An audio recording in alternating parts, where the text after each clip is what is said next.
Bonjour à tous, alors aujourd'hui, petite vidéo un petit peu moins travaillée que d'habitude, le son, la qualité, etc. est moins bonne, je m'en excuse.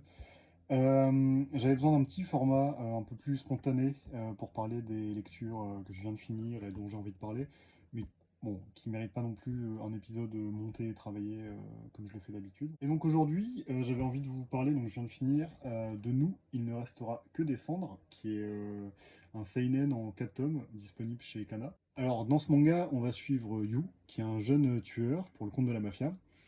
Et pour approcher ses victimes et pour faire ses meurtres, il va donc se déguiser en femme, donc c'est lui hein, qu'on voit sur la couverture ici. On va le suivre un petit peu dans ses aventures de tueur, tout en apprenant petit à petit qu'il a été recueilli donc, par la mafia quand il était jeune, car ses parents ont été tués par un mystérieux jeune homme au tatouage floral.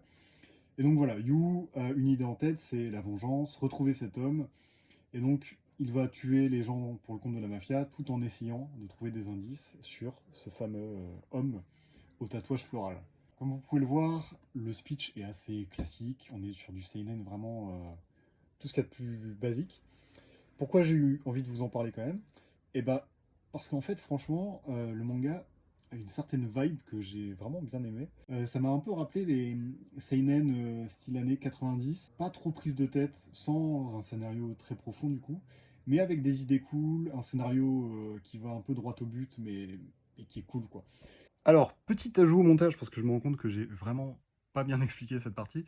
Quand je parle des seinen des années 80-90 et de leur ressemblance, je pense notamment à City Hunter. L'aspect de l'œuvre, d'arriver à traiter de sujets sérieux sans se prendre forcément tout le temps au sérieux. Et sans prendre ces personnages forcément tout le temps au sérieux. Dans le cas de Nous, il ne restera que des cendres, le personnage principal reste assez sérieux, mais la galaxie de personnages qui gravitent autour, elle, pour le coup, est assez souvent mise enfin, en dérision ou en autodérision en fait. Pour continuer un peu dans le parallèle avec Seinen des années 90, il y a aussi du côté dessin, je trouve qu'il y a vraiment une vibe aussi qui me fait penser à ça. Je vous mettrai des petites illustrations au montage. Mais voilà, vous verrez, je trouve qu'il y a quelque chose dans les visages, dans l'atmosphère, quelque chose qui se dégage de ce récit, que j'ai trouvé assez intéressant et très cool à la lecture quoi. Donc voilà, c'était juste une petite vidéo sans prétention, sans trop de travail pour vous parler rapidement de ça. Si jamais j'ai d'autres œuvres, pareil, dont j'ai envie de parler un peu rapidement comme ça, à chaud, juste après la lecture, bon, je retesterai un peu ce format qui demande un peu moins de travail. En espérant que ça vous a plu, si ça vous a donné envie de le lire, bah, tant mieux. Puis voilà, sur ce, je vous souhaite de bonnes lectures et puis à très bientôt.